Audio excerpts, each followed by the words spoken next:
tangan kita berserah kepada Tuhan. Tuhan terus akan bekerja. Haleluya Yesus, haleluya Yesus. Telah dikerjakannya.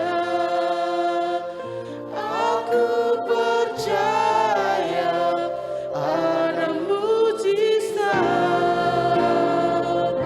Aku percaya ada mujizat.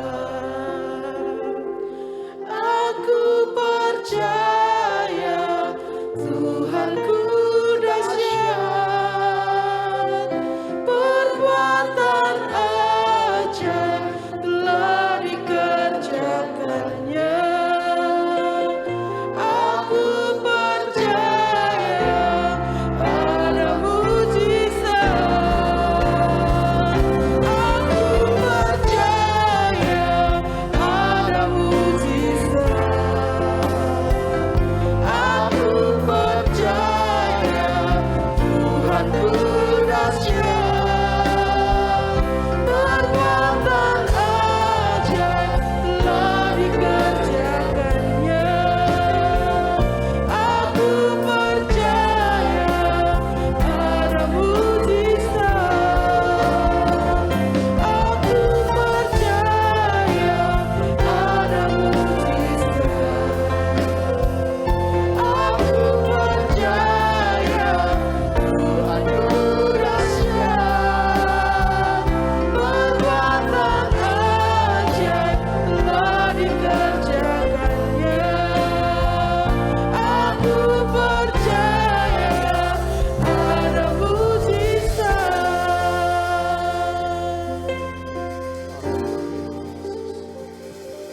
Haleluya. Haleluya. Haleluya. Terima kasih Tuhan buat perbuatan tangan-Mu yang ajaib. Kami merasakan pertolongan demi pertolongan-Mu yang luar biasa. Kami boleh menikmati berkat-Mu Tuhan sampai hari ini. Terima kasih ya Tuhan buat semua yang Kau nyatakan dalam kehidupan kami ya Tuhan. Biarlah kami boleh terus merasakan kasih karunia-Mu. Kami boleh terus merasakan kebaikan-Mu Tuhan. Terima kasih ya Tuhan saat pagi hari ini. Kalau kami boleh memuji, kalau kami boleh menyembah, kalau kami boleh memuliakan Engkau Tuhan. Inilah pujian penyembahan kami di hadirat-Mu. Ya perkenanan-Mu Tuhan atas kami ya Tuhan. Biarlah saat pagi hari ini kami boleh menikmati hadirat-Mu. Terima kasih Tuhan. Sebentar kami mau dengar firman-Mu Tuhan. Kuduskan kami Tuhan. Layakkan kami Tuhan untuk kami boleh mendengar firman-Mu. Biarlah firman-Mu menjadi kekuatan kami. Menjadi suluh bagi kami ya Tuhan. Biarlah firman-Mu ini ya Tuhan, menjadi kami membawa kami terus maju di dalam Engkau ya Tuhan. Terima kasih ya Tuhan. Pakai hamba-Mu ya Tuhan yang sebentar memberitakan kebenaran-Mu. Urapan kuasa Allah yang di tempat yang maha tinggi mengurapi hamba-Mu ya Tuhan. Sehingga kami ya Tuhan boleh menikmati firman-Mu saat pagi hari ini. Biarlah firman-Mu juga menjadi kekuatan kami. Terima kasih ya Tuhan. Terima kasih. Kami sambut firman-Mu pagi hari ini Tuhan. Di dalam nama Tuhan Yesus Kristus. Haleluya. Amin. Amin. Puji nama Tuhan. Bapak Ibu Saudara yang terkasih di dalam Tuhan. Kita bersyukur buat penyertaan Tuhan. Kita bersyukur buat kasih Tuhan yang masih kita rasakan sampai hari ini.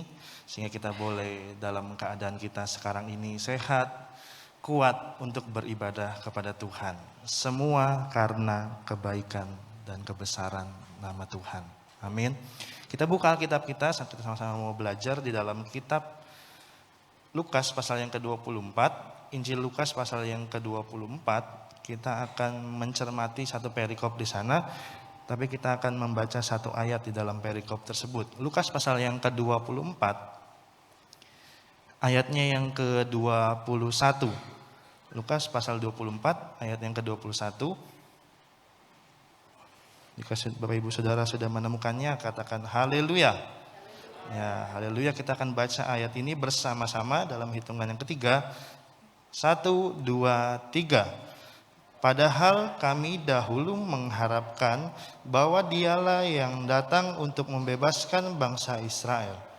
Tapi sementara itu telah lewat 3 hari sejak semuanya ya, puji nama Tuhan. Kita melihat kebenaran firman Tuhan pada pagi hari ini yang saya berikan judul low battery.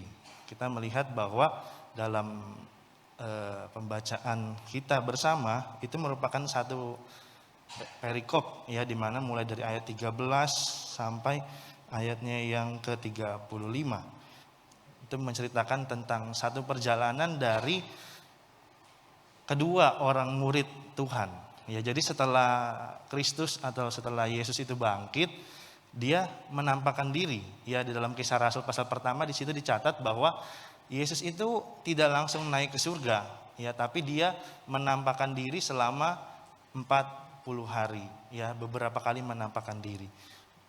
Saya berpikir bahwa makanya mungkin ya ada orang-orang yang mungkin meninggal, terus ada peringatan 40 hari, ya, mungkin mau mengikuti Tuhan Yesus, ya, tapi dia nggak menampakkan diri, ya.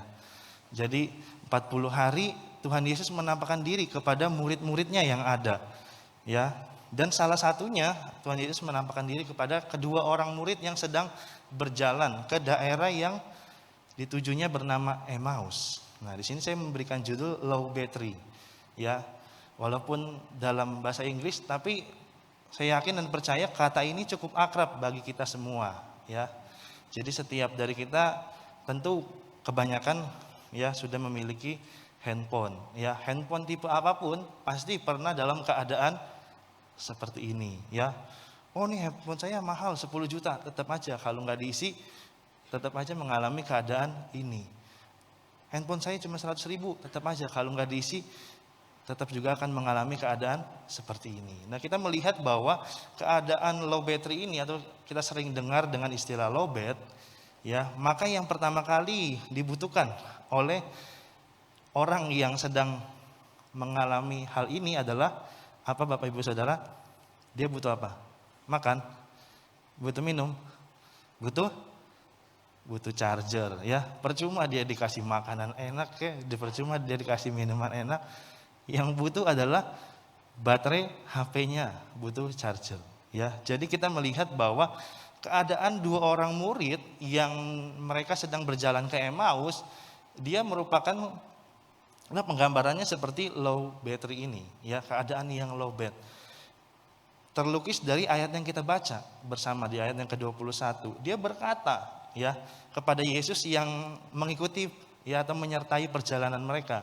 Dia berkata, padahal kami dahulu mengharapkan, ya, padahal kami dulu punya harapan, kami kepengen, ya, kami punya keinginan, di mana orang itu, ya, orang yang sedang dikabarkan oleh mereka, sedang diomong-omong oleh mereka untuk menjadi pembebas bangsa Israel.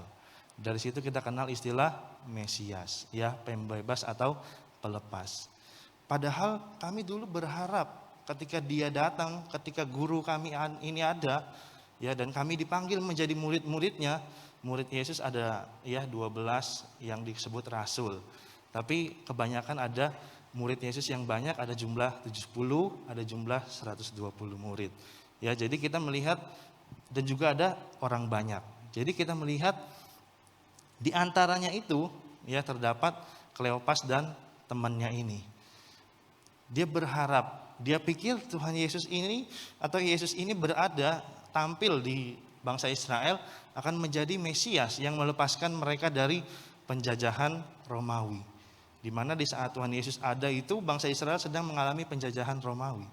Dipikirnya, wah, akan menjadi pahlawan, akan menjadi pelepas, akan menjadi pembebas. Tetapi kata mereka, sementara itu telah lewat 3 hari sejak semuanya itu terjadi. Tapi apa? Ya, Sudah 3 hari pahlawan kami, sudah 3 hari pembebas kami itu mati. Ya, jadi kita melihat bahwa ini keadaan di mana kedua orang murid ini sedang mengalami low battery. Ya, dia mengalami keadaan yang low bat. Ya. Jadi mereka udah benar-benar tidak punya harapan, ya, tinggal persen-persen terakhir.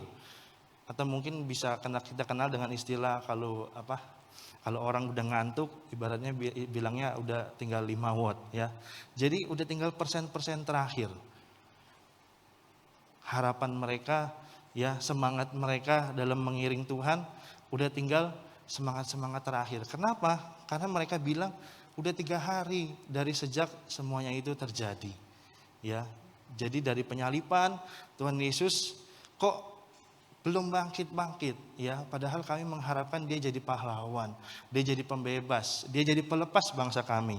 Nah, kita melihat bahwa di slide berikutnya dikatakan di sana bahwa respon saat kita diperhadapkan dengan peristiwa salib. Ya, respon di mana setiap kita diperhadapkan dengan peristiwa salib, biasanya ya kedua hal ini terjadi di dalam kehidupan kita. Ketika kita mengalami peristiwa salib, ya seperti kedua orang murid ini, enggak semua bisa terima.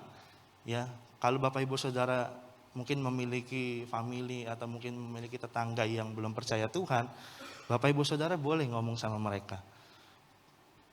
Apalagi momen-momen Paskah, ya, Tuhanku mati, enggak bakal bisa diterima sama mereka. Tuhan kok mati?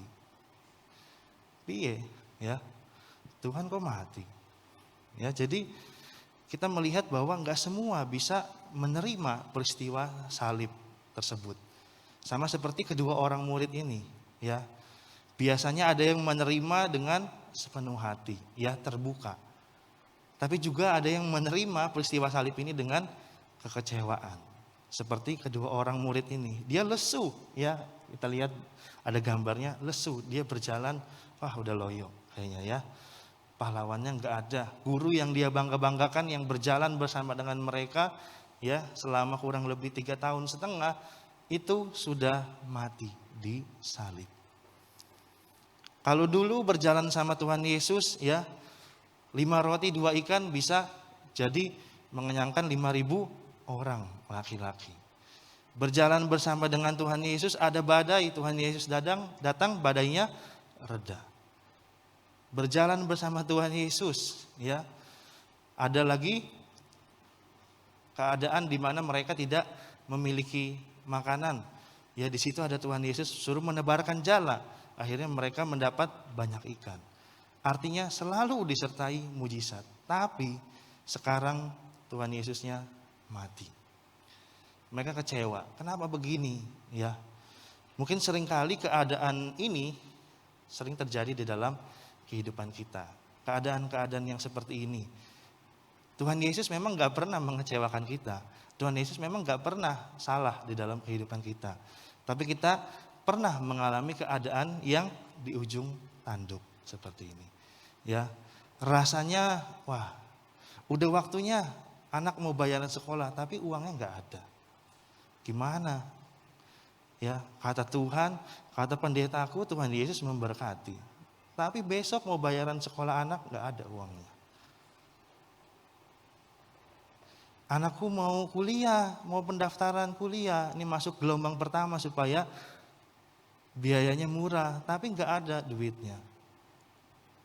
Ya, jadi kita mengalami keadaan-keadaan yang di ujung tanduk dan biasanya orang tersebut kecewa. Ya, banyak dari mereka kecewa. Ya, dalam ayat yang sama di dalam versi Alkitab yang lain di dalam terjemahan sederhana Indonesia, di situ dituliskan bahwa padahal sebelumnya kami berharap dialah yang akan membebaskan orang Israel dari penjajahan Romawi. Ternyata dia bukanlah raja, penyelamat yang kami nanti-nantikan. Karena sekarang dia sudah mati dan ini hari yang ketiga. Ya, jadi mereka mengharapkan Yesus sebagai raja penyelamat. Saking kecewanya mereka berkata ternyata dia bukanlah raja penyelamat kami. Buktinya dia mati. Bahkan sudah 3 hari lagi. Ya, kita melihat bahwa tidak ada ya menjadi harapan mereka. Mungkin ada perempuan-perempuan ya, kita melihat di dalam ayat-ayat perikop ini, mereka bilang bahwa ada perempuan-perempuan dari golongan murid ini memberi kabar bahwa Yesus nggak ada di kubur. Tapi bagi mereka itu semua hanya omong kosong, ya, karena mereka belum mengalami untuk ditemui oleh Tuhan Yesus. Mereka belum mengalami kuasa kebangkitan itu. Berapa banyak anak-anak Tuhan menjadi kecewa dan tinggalkan Tuhan karena belum pernah mengalami kuasa kebangkitan. Belum pernah merasakan bahwa Yesus hadir di dalam kehidupannya secara pribadi. Memang katanya Tuhan Yesus baik, iya kata papaku. Memang Tuhan Yesus baik, kata engkongku. Memang Tuhan Yesus baik, kata mamaku. Tapi aku belum pernah ngalami. Jadi panggilan khusus untuk anak-anak muda ya. Saya sering katakan bahwa jangan pernah percaya diri dengan iman orang tua ya. Walaupun orang tua kalian rajin ke gerejanya minta ampun ya, kalau kalian gak pernah beribadah kepada Tuhan sama ya, sama aja bohong. Jadi tidak pernah berbangga atau tidak boleh berbangga dengan iman orang tua. Sekalipun wah orang tua saya hamba Tuhan, enggak ya. Gak jadi soal sama Tuhan. Yang penting adalah pribadi kita.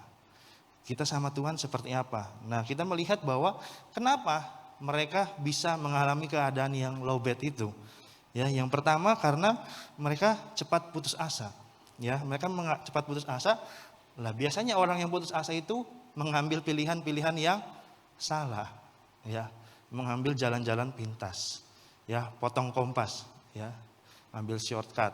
Ya, jalan pintas. Nah, mereka mengambil jalan pintas ke Emmaus. Ya, kalau waktu yang lalu saya khotbah tentang Yunus, jadi ada kehendak Tuhan yang permission, ada kehendak Tuhan yang perfect. Ya, perfect will-nya kemana? Tapi Yunus ini potong kompas ke Tarsis. Ya, sama seperti kedua orang murid ini, Kleopas dan temannya. Mereka potong kompas, ya mereka berpikir, aduh buat apa lagi ngarep-ngarep pahlawanku, ngarep-ngarep pembebasku yang namanya Yesus itu, ya toh udah 3 hari nggak bangkit-bangkit, ya kata orang memang mayatnya nggak ada, tapi aku belum mengalami, ya Yesusnya sudah bangkit, pahlawanku, raja penyelamatku udah bangkit, aku belum mengalami, ya memang kata perempuan-perempuan itu kuburnya kosong. Tapi aku belum mengalami. Ya, mereka pergi ke Emmaus. Emmaus ya artinya adalah sumber mata air panas. Jadi mereka cari ya sumber yang lain selain Yesus. Seringkali banyak anak Tuhan ada di dalam keadaan terjepit, ya keadaan-keadaan di ujung tanduk, dia cari second opinion, ya. Padahal Yesus, ya ada lagunya, lagu lama berkata bahwa Yesus itulah satu-satunya, ya bukan salah satunya, ya. Jadi beda-beda tipis memang ya. Yesus itulah satu-satunya, bukan salah satunya. Jadi tapi seringkali dalam keadaan terjepit kita bisa ganti itu lagu ya. Yesus itulah salah satunya. Berarti ada salah 2, ada salah 3, ya. Akhirnya banyak salahnya, ya. Karena mengambil jalan-jalan yang pintas, karena putus asa. Mereka mencari sumber selain Tuhan Yesus. Bahkan di dalam terjemahan yang lain dalam ayat ini, ya di dalam ayat 13, mereka berjalan keluar dari kota Yerusalem. Yerusalem selalu menggambarkan tentang kota Allah. Ya, kota di mana tempat Allah ada. Yerusalem atau dikenal dengan kota Sion. Ya, jadi mereka keluar dari tudung kasih karunia Allah. Banyak anak Tuhan tinggalkan Tuhan, akhirnya mengalami kepahitan demi kepahitan karena mereka keluar dari Yerusalem. Ya, keluar dari tudung kasih karunia Allah. Jadi yang menjadi kesalahan mereka putus asa dan mengambil jalan yang pintas. Dan yang kedua, mereka kenapa mereka kecewa? Karena mereka orientasi hidupnya ya hanya kepada masalah. Mengapa? Karena orientasi hidup mereka hanya kepada masalah. Di dalam ayat 14 sampai 17 di situ 14 dan 17 mengatakan, dan mereka bercakap-cakap tentang segala sesuatu yang telah terjadi. Mereka cerita satu sama lain. Aduh, gimana nih, Tuhan Yesus mati nih. Tuhan kita, penyelamat kita mati nih. Gimana nih? Ya, jadi sampai mereka lupa ya bahwa Yesus ada menghampiri mereka. Ya, Yesus ikut berjalan bersama dengan mereka. Yesus berkata kepada mereka, apa yang kamu percakapkan sementara kamu berjalan, maka berhentilah mereka dengan muka muram. Ya, mereka mukanya langsung muram. Ya, coba ya, di antara banyak anak Tuhan yang ketika menghadapi masalah, keadaan di ujung tanduk, lalu ditanya, gimana kabarnya? Tahu? Gimana kabarnya? Boys, nggak usah tanya, wis.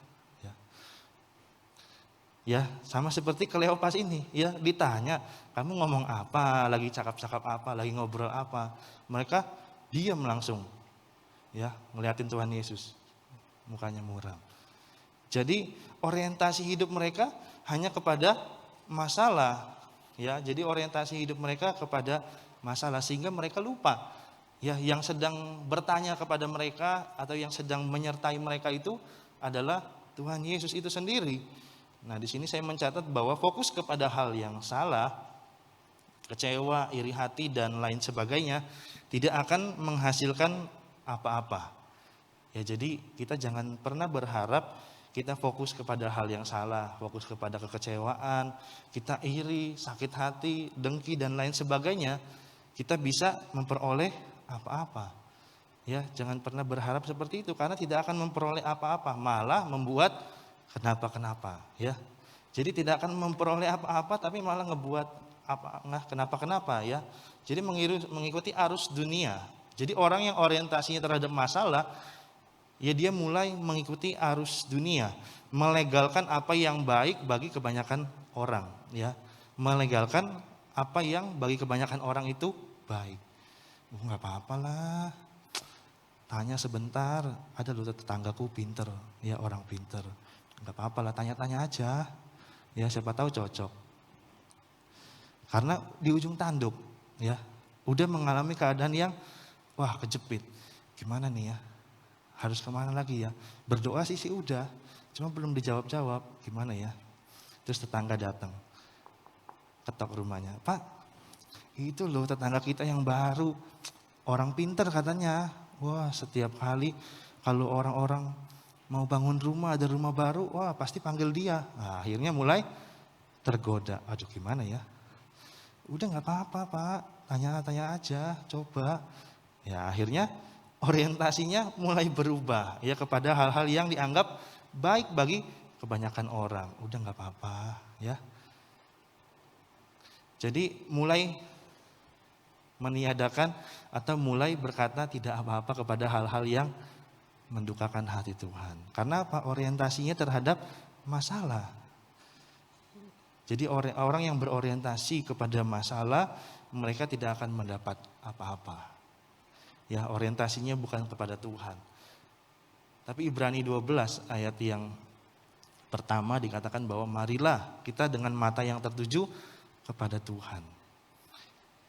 Jadi kita melihat bahwa daripada kita fokus kepada masalah kita, daripada kita fokus kepada persoalan dan mencari sumber yang lain, lebih baik kita fokus memandang Tuhan. Pandang terus padanya.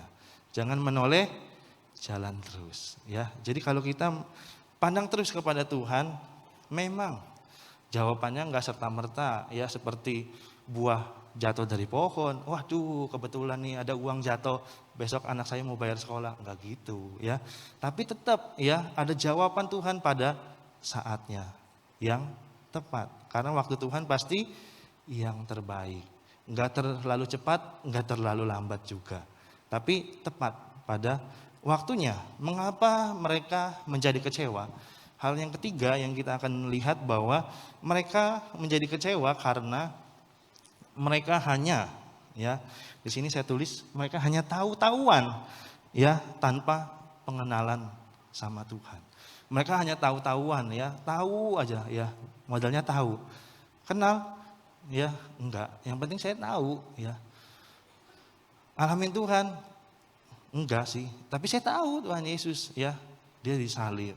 Tahu Tuhan Yesus dia bangkit hari ketiga. Tahu ya, tapi tahu-tahuan aja ya, tanpa pengenalan. Di dalam ayat yang ke-25 di situ dikatakan tetapi ada sesuatu yang menghalangi mata mereka sehingga mereka tidak dapat mengenal dia. Lalu ya Yesus itu berkata kepada mereka, "Hai kamu orang yang bodoh, betapa lambannya hatimu sehingga kamu tidak percaya segala sesuatu yang telah dikatakan para nabi." Jadi Tuhan Yesus sudah mengatakan apa yang dinubuatkan dalam kitab para nabi. Ya, Yesus sudah berkata, kalau Bapak Ibu Saudara membuka Alkitab di dalam kitab Matius, ya ada pemberitahuan tentang Yesus akan menderita kurang lebih 3 kali. Ya, Yesus mengatakan kepada murid-muridnya. Tapi kita melihat bahwa ada sesuatu yang menghalangi mata mereka sehingga mereka ya tidak bisa melihat Yesus yang berjalan bersama dengan mereka. Bahkan mungkin ada yang menutup telinga mereka juga. Ya, sehingga berita kabar kebangkitan yang sudah dikabarkan oleh perempuan-perempuan yang dari golongan murid pun mereka anggap sebagai omong kosong belaka. Jadi kita melihat bahwa mereka ternyata hanya tahu-tahuan tapi tanpa pengenalan.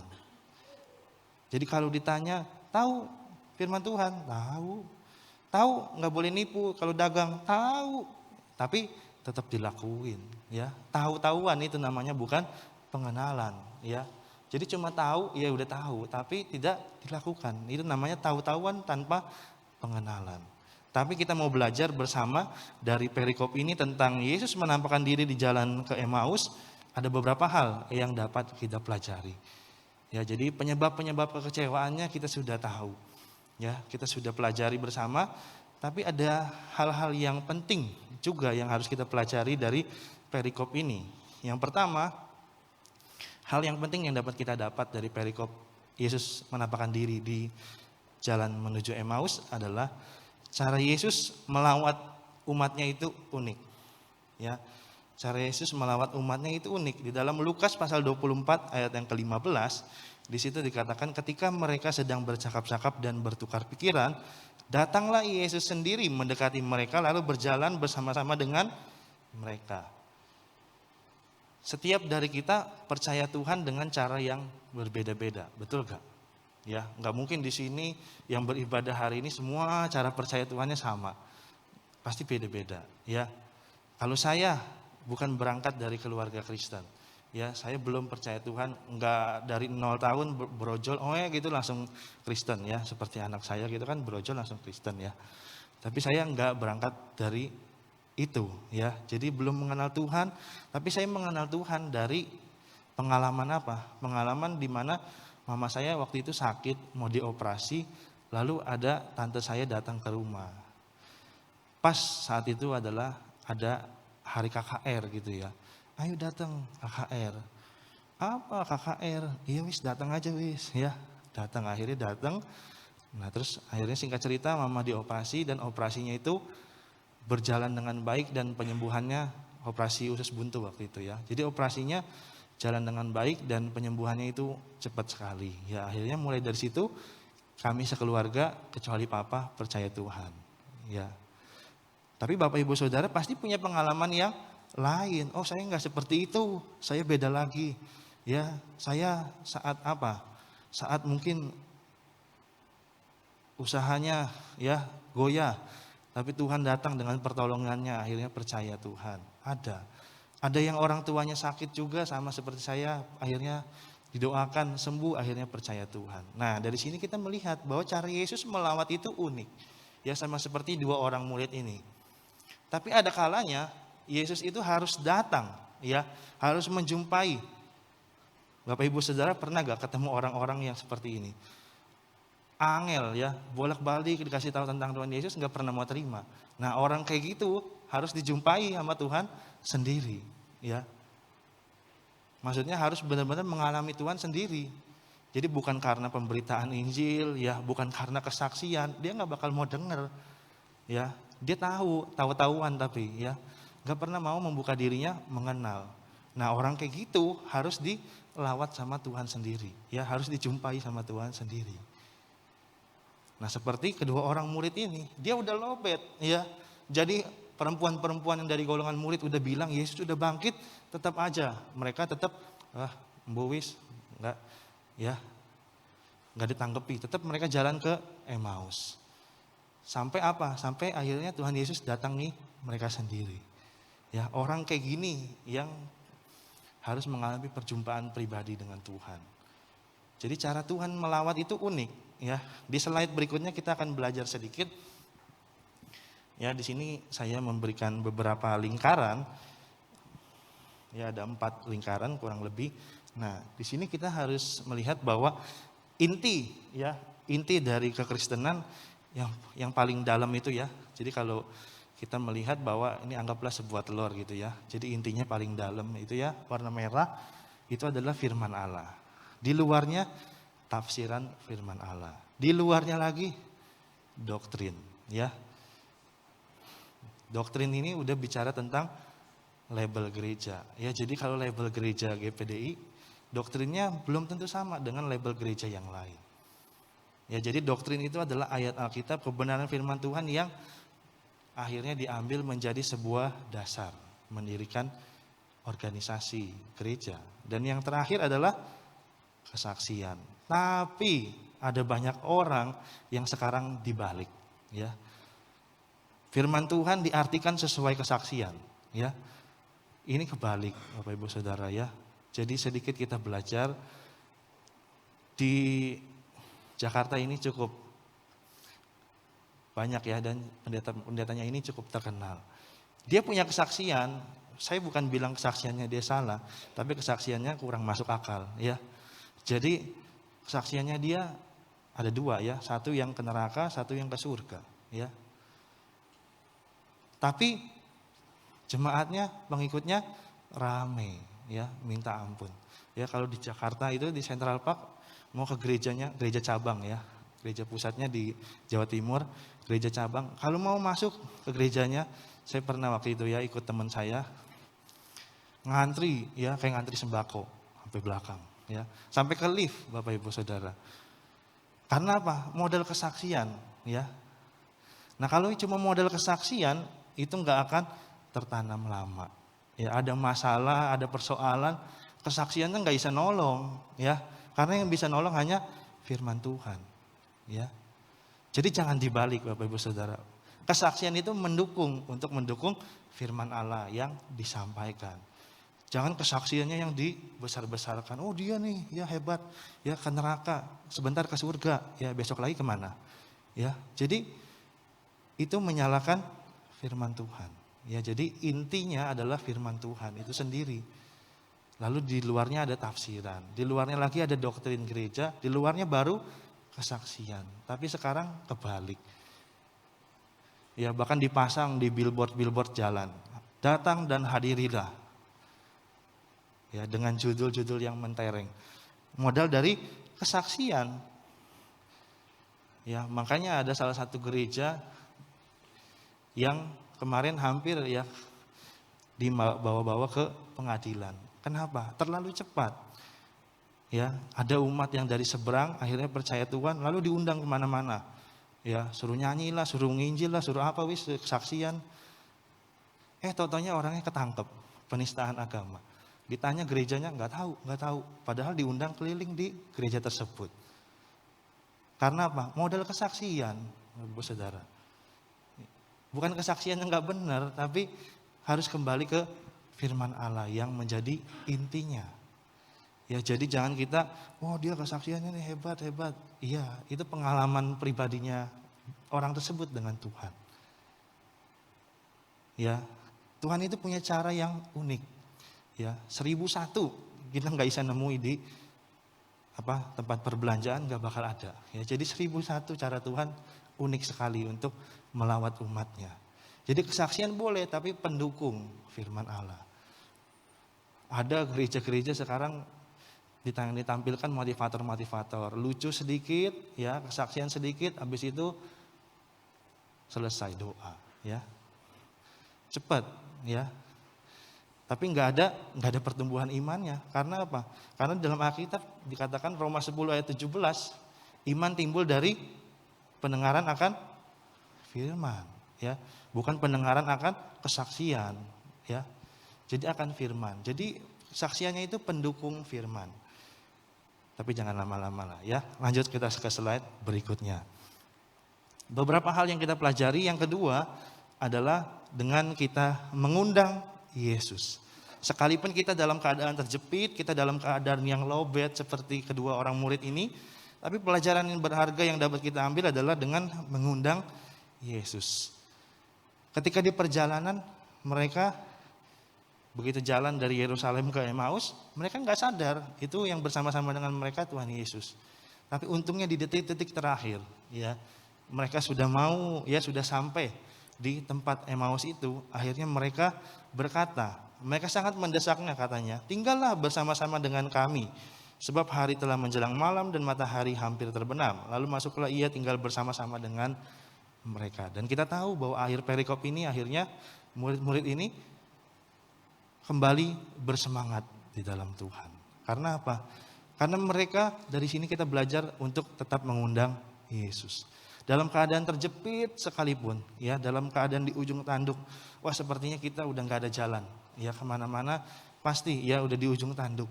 Tetap ya kita belajar dari perikop ini adalah kita tetap mengundang Yesus untuk hadir. Di dalam keluarga kita kah, di dalam usaha kita dan pekerjaan, dalam pendidikan anak-anak mereka, anak-anak kita ya. Jadi ada banyak anak-anak Tuhan, ada banyak keluarga-keluarga yang berkata, waduh anakku ini sulit ya, angel wis dibilangi bolak-balik sampai berbusa juga nggak bakal dengar ya. Jadi udah keadaan di ujung tanduk, keadaan yang udah terjepit ya.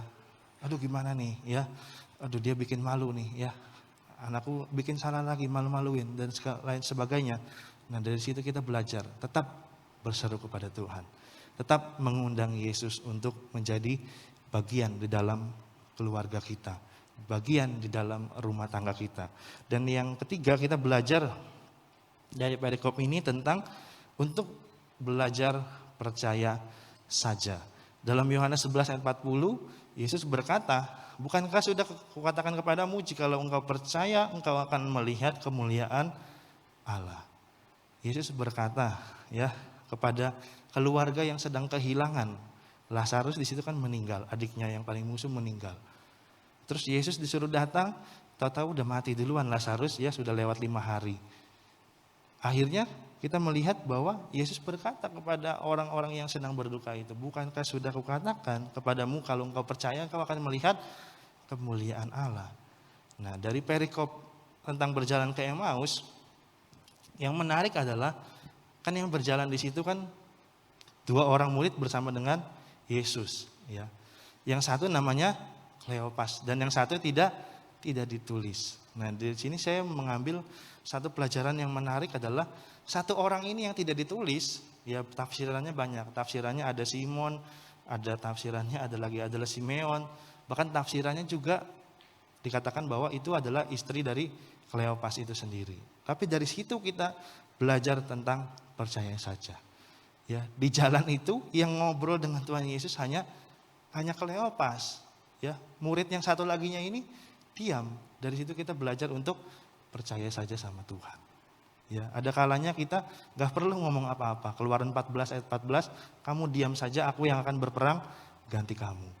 Jadi ada kalanya kita harus diam saja dan kita belajar untuk percaya saja akan pertolongan Tuhan. Dan yang keempat, kita melihat bahwa dari pelajaran keempat yang dari perikop ini kita mengambil tentang pelajaran tentang hanya di dalam Yesus ada pemulihan sejati. Di dalam Lukas 24 ayat 32 dikatakan di sana, bukankah hati kita berkobar-kobar ketika ia berbicara dengan kita di tengah jalan dan ketika ia menerangkan kitab suci kepada kita. Jadi kita melihat kedua orang murid ini berkata satu sama lain, bukankah kita berkobar-kobar setelah dia menjelaskan tentang isi kitab suci, tentang menjelaskan tentang kematiannya yang nanti akan bangkit, bukankah kita langsung berkobar-kobar, langsung bersemangat. Ya, itu memberikan kita pelajaran hanya di dalam Yesus ada pemulihan yang sejati. Hari-hari ini kita banyak ya akrab kali dengar tentang istilah healing, ya self healing. wah harus pergi ke tempat jauh, lihat pemandangan eksotis, lihat pemandangan yang bagus, padang rumput, savana dan lain sebagainya. Itu dinamakan self healing. Ya. Supaya healing, foto laut, ya, vitamin C ya katanya. Self healing. Tapi saya mau katakan bahwa yang sejati pemulihannya hanya ada di dalam Tuhan Yesus. Buktinya ada gak? Buktinya ada, ya. Tokoh-tokoh di dalam Alkitab, sebut saja Elia. Elia mau self healing sendiri. Oh, biasa kan orang self healing itu menyendiri ya. Aku nggak mau diganggu, ya jangan ganggu aku, ya. Semua HP dimatikan, ya.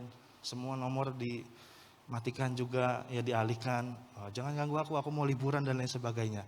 Nah, Elia ini mau ngambil self healingnya sendiri. Dia lari, ya menyendiri. Tapi kita melihat akhirnya apa? Malah dia mau bunuh diri. Ya.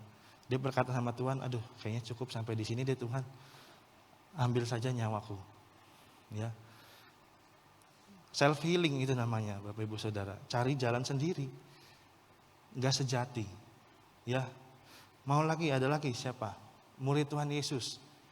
Antara Yudas dan Petrus. Petrusnya akhirnya kembali ke persekutuan. Tapi Yudasnya self healing sendiri, ya, lari sendiri bawa uang. Uangku udah banyak, 30 keping perak hasil menjual Yesus. Self healing, ya. Gak tahu mau dipakai liburan kali, barangkali ya. Self healing sendiri. Akhirnya dia bunuh diri. Jadi dari situ kita mengerti bahwa pemulihan yang sejati. Bapak Ibu Saudara, oma, engkong, ya, om, tante, pemulihan sejati hanya di dalam Tuhan Yesus Kristus. Cari hiburan, rekreasi itu perlu. Ya, namanya kita jasmani, rohani. Ya, tapi untuk pemulihan yang sejati hanya di dalam Yesus. Tidak bisa didustai. Kalau mau cari self healing ya kayak tokoh-tokoh Alkitab yang tadi saya sebutkan. Akhirnya apa? Menyendiri sendiri bunuh diri, ya. Self healing menurut keinginan diri sendiri. Tapi ketika di dalam Tuhan, ketika kita mengadu sama Tuhan, mungkin tetangga kita nggak tahu, mungkin orang terdekat kita mungkin ada kalanya tidak mengerti. Tapi kita mengadu sama Tuhan, ya, di situ kita ada mengalami pemulihan yang sejati. Dan yang terakhir, Yesus ada di tengah-tengah kita. Untuk menutup dengan firman Tuhan kita pada pagi hari ini. Yesus ada di tengah-tengah kita. Lalu berjalanlah Yesus bersama-sama dengan mereka mendekati kampung yang mereka tuju. Seringkali dalam keadaan terjepit, dalam keadaan yang memusingkan, kita merasa Tuhan gak ada. Tapi dari pelajaran tentang perjalanan ke Emmaus ini kita mengerti, ternyata Yesus bersama-sama sama mereka. Ya, mereka lagi ngomong-ngomong Yesus mati apa segala macam, dia nggak tahu orangnya ada di sebelah, ya. Ngomongin orang, tahu orangnya ada di sebelah. Oh, Yesus mati ini gimana? Raja penyelamat kita, tahu Tuhan Yesus di tengah-tengahnya. Engge-engge aja itu ya. Iya, sampai di ujung jalan, sampai di Emmaus itu akhirnya baru Yesus menjelaskan kitab suci. Dari situ kita mengerti bahwa Yesus ada di tengah-tengah kita. Untuk mengakhiri renungan firman Tuhan pada pagi hari ini, ada video singkat sedikit untuk kita menyaksikan bersama. Minta tolong tim multimedia membantu saya. Heavenly Father, we love your precious name. It stands to reason that a name is just a word. It can be easily forgotten as soon as it is heard. But one name was spoken before the world's first day, and it will be here when everything that is has passed away. Delivered from the lips of God to Mary's ears on angels' wings, Jesus,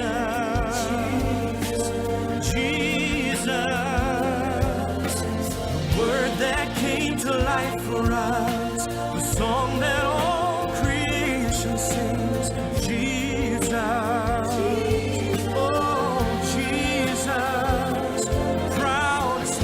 nations of the earth have come and gone, but Jesus, the name lives on.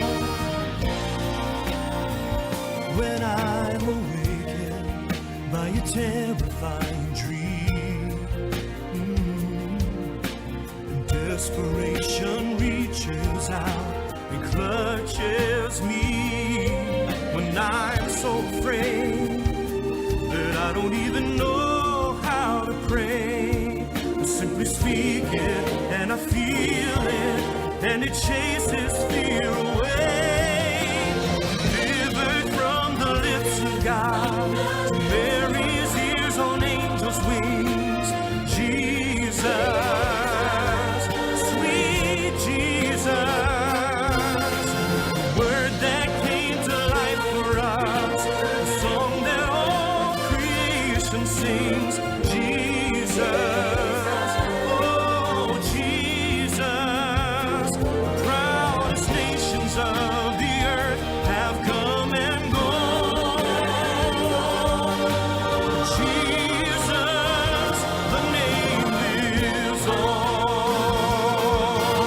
Eternal hope and promise, the ever-breaking dawn. When time itself is over, the name lives on and on.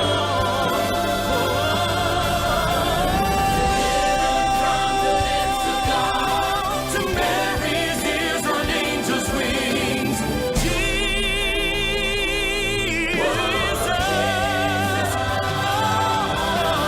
word that came to life for us, the song that all creation sings, Jesus, sweet Jesus, the proudest nations of the earth have come and gone, but Jesus, the name lives on. The proudest nations of the earth have come and gone, but Jesus, the name lives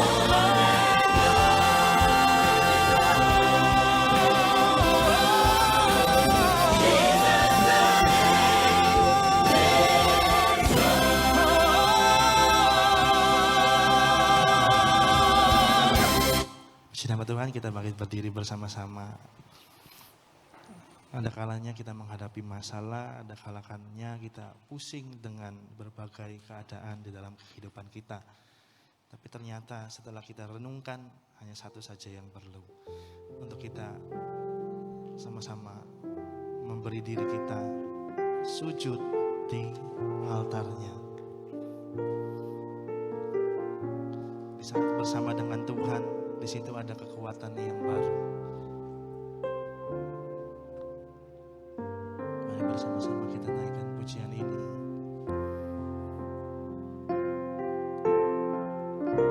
Sujud di altarnya, ku bawa hidupku, ku terima anugerahnya. Dia ampuniku dan bebaskanku. Dia ubah hidupku.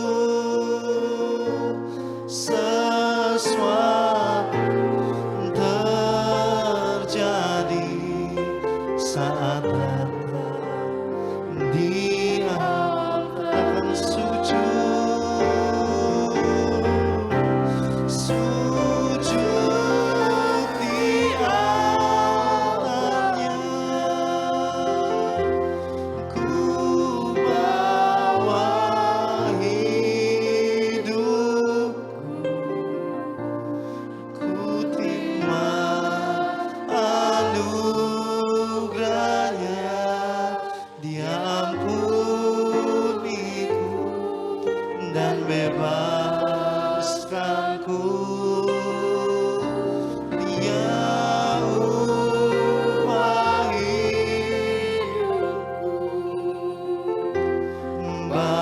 barui hatiku, sesuatu terjadi saat datang di altarnya. Kembali dari awal kita naikkan pujian ini. Bila hati terasa berat, adakah hari-hari ini menjadi berat di dalam kehidupan kita? Tidak ada yang mengerti apa yang menjadi beban dan permasalahan kita. Pujian ini mengajak kita untuk datang sama Tuhan.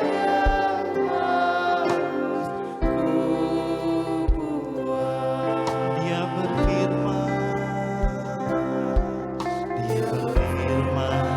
mari datang. Dia ada dan selalu mempedulikan.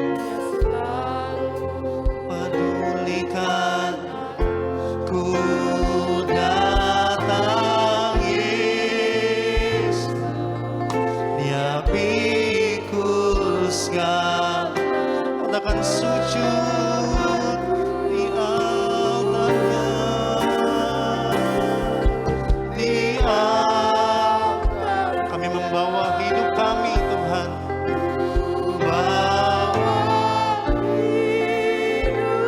Kami terima anugerah-Mu Tuhan.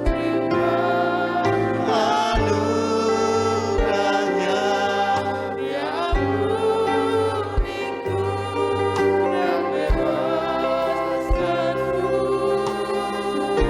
Dia upah hidupku, barui hatiku, sesuatu terjadi saat datang di altar, sujud di altarnya.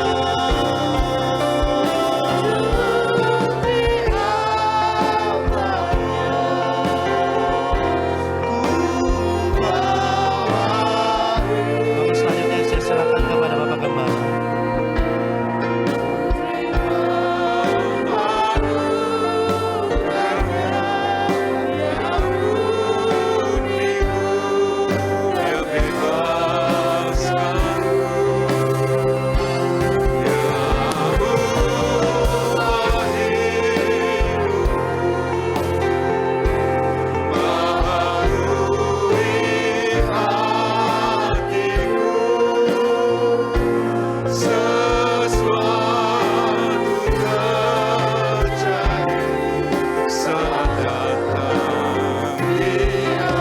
Kita menyembah. Terima kasih Kami Tuhan. bersyukur Tuhan kalau kami boleh menyembah Tuhan yang hidup, Amin. Tuhan yang sudah bangkit, Tuhan yang sanggup memberikan pertolongan dan Amin, memberikan Tuhan. kekuatan.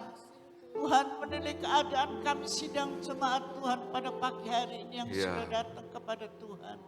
Yang datang dengan kelemahan, yang datang dalam menghadapi masalah, yang datang menghadapi kekecewaan Tuhan. Tuhan Pagi tolong. hari ini kami datang kepada Tuhan.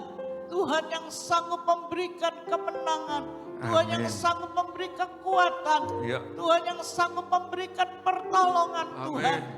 Biarlah Engkau tambahkan iman kami, harap kami kepada Tuhan. Benar, Supaya Tuhan. dengan iman harap kami kepadamu Tuhan, kami boleh menerima pertolongan yang Amin. daripada Tuhan. Kami mendapat kekuatan yang daripada Tuhan. Ya. Supaya kami tetap harap kepada Tuhan saja ya Tuhan. Terima kasih kasih, Tuhan buat terima kasih-Mu. kasih, Terima terima kasih buat kasih, kemurahan-Mu. Tuhan yang sudah bangkit. Ya. Tuhan yang berkuasa untuk memberikan kemenangan kepada kami semua. Tuhan, kami percaya seberapa banyak kami yang sudah hadir pada pagi hari ini. Kami sudah menerima lawatan-Mu Ya. Tuhan. Kami sudah menerima kekuatan yang daripada Tuhan. Haleluya. Sehingga kami boleh tetap bersyukur. Kami boleh tetap memuliakan Engkau. Kami Benar, boleh Tuhan. tetap menyembah kami Tuhan yang hidup. Tuhan yang berkuasa. Tuhan yang ajaib. Tuhan yang penuh dengan Amin. Puji keajaiban Tuhan. ya Tuhan. Terima kasih Tuhan. Terima Buat kasih, firman-Mu Kau Tuhan. meteraikan dalam setiap hati kami. Ya. Supaya kami tetap iman kami, harap kami kepada Tuhan Haleluya. saja. Puji Terima kasih Tuhan. Tuhan. Di dalam nama Tuhan Yesus Kristus kami berdoa. Haleluya. Kiranya Engkau memberkati aku berlimpah-limpah. Amin. Haleluya.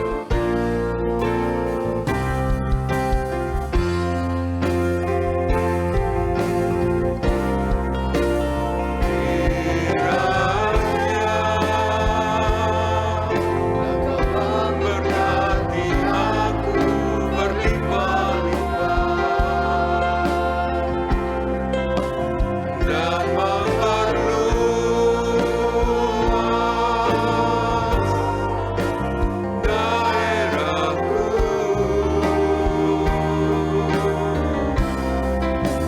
dan kiranya tangan-Mu menyertai aku dan melindungi aku daripada malapetaka, sehingga kesakitan tidak menimpa.